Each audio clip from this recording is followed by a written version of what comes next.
Okay, so welcome to phrasal verbs. I really like teaching phrasal verbs. I think phrasal verbs are really interesting because they're very particular to English. And so by this point, probably you have an idea of what phrasal verbs are. You're probably already using them. But a phrasal verb in English is 2 or 3 words together. It's always a verb and a preposition. Sometimes there's 2 verbs. And together they have a meaning. So I actually like to tell my students that when they learn phrasal verbs to kind of see them as vocabulary. And sometimes phrasal verbs are logic. Like when you read the phrasal verb, it kind of makes sense. So to give you an example, look for. Okay, look for. It sort of has like a logic to it. It kind of makes sense to look for something, okay? But then sometimes phrasal verbs sound really, really irregular. And so to give you an example, like take off, okay, like if for example, if you've never heard of that phrasal verb before, how could you possibly understand take off? Take off? Like it just doesn't even make any sense. So it's as you have to imagine that it's like a new vocabulary word and you learn the meaning, and that's how I think you should learn phrasal verbs. Now, phrasal verbs, as we've talked about, you could go onto the internet or buy books and study these, which is fine. You can do that if you want to. But I think the most sustainable way of learning them is to make sure you're exposing yourself to English a lot. Like, you know, by this point, I think I've said that a lot of times now. I feel like I don't want to keep repeating it, but you know, if you're listening and reading and speaking a lot, naturally you will come across phrasal verbs and you'll learn them that way, right? I'm going to give you a very basic overview or foundation of phrasal verbs. So let's start. As I said, phrasal verb is a verb and a preposition. Some of the really common ones are take, go, get, have. I mean, those are the most common ones, but really there are endless verbs that we use. Plus prepositions, in, on, at, to, for, with, about. There are more, but I think you get the idea. Now, phrasal verbs we actually divide into 2 groups. You could potentially divide them into 3, but just for now, for what I think you need to understand is we divide phrasal verbs into 2 groups. The first group are called intransitive, and intransitive means that they don't need an object to make sense. You can use them alone. So for example, stand up is a phrasal verb. Stand up means to, like if you're sitting, to stand up. You can just say he stood up, right? And it's because that action isn't done to something, right? He stood up, he woke up, his car broke down. They don't need objects. And why do they not need objects? Well, it depends on the verb. Some verbs need objects, some don't, okay?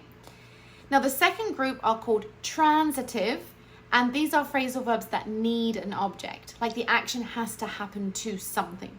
So if we go back to take off, and the opposite is put on in many cases. So to give you an example, all right, let's do, okay, makeup. When you take mascara, for example, you put on mascara, and then at the end of the day, you wash your face and you take off your mascara. So you take it off with makeup remover. Now, in this case, you can't just say, it's not possible to just say, I put on, because people will feel like, put on what? Like, what did you put on? It doesn't make sense alone. Okay, so they need an object. So I put on mascara every day. Okay, so my object in that sentence is going to be mascara. At the end of the day, I take off my mascara. Now, in this category, I can probably put this down now. In this category of transitive verbs, and remember, transitive verbs are the phrasal verbs that need an object. Sometimes we can put the object in the middle, and sometimes we cannot, okay? So to give you an example, put on and take off are both examples where the object can go in the middle or at the end. So you can say, I put on my mascara. I put my mascara on. I took off my mascara. I took my mascara off. Okay? Now, not all transitive verbs function like this. Okay? Sometimes you cannot separate them. Okay? So when in doubt, don't separate them, right? If you're not sure, then don't, because only some phrasal verbs can be separated. So it's always correct to put them together. It's sometimes correct to separate them. So something like turn on, right? We've heard that verb a lot of times, that phrasal verb. So you could say he turned on the music, he turned the music on. That's an example where you can separate it, right? So an example of a transitive phrasal verb that cannot be separated is count on. So count on is to rely on someone, okay? So you always have to count on someone or something. So you could say, I count on my parents for support, emotional or financial, right? So I count on my parents. Is it correct to say I count my parents on? No, that is not correct, right? And it might sound weird to you. It might sound fine. It depends how many times you've heard that phrasal verb. But in the case of a new phrasal verb, just always keep them together because they're always correct together, okay? I'm going to say many phrasal verbs can be separated, but it really depends. In the document below this video, I'm going to leave a list of verbs that are intransitive and then a list of verbs that are transitive, and I'll divide them into separable and inseparable. Okay?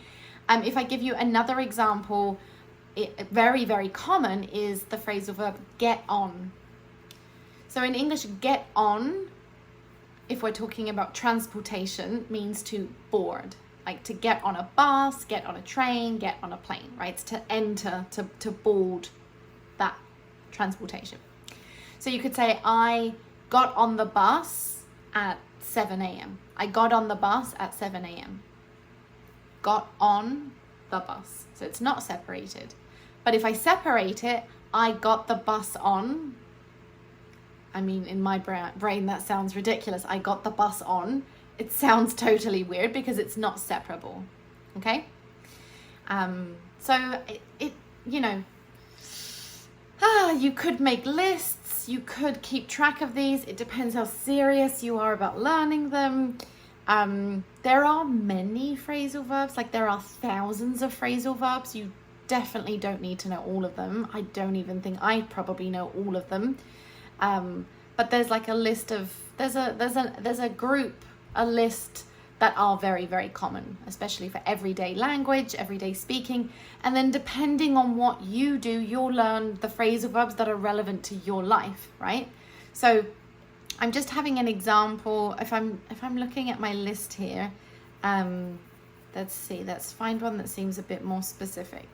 So let's do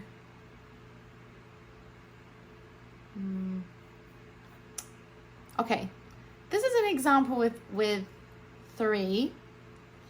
I feel like earlier I might have said verb, preposition.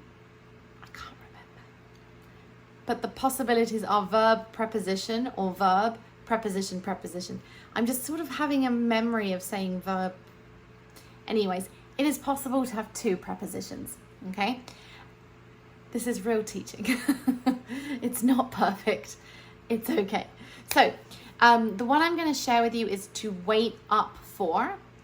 And so this is when, it makes me think about if I was younger, when I was a teenager and I would go out with my friends and I would come back late, my mum would always wait up for me. Like she would not go to sleep until I was at home, safe, and the door was locked.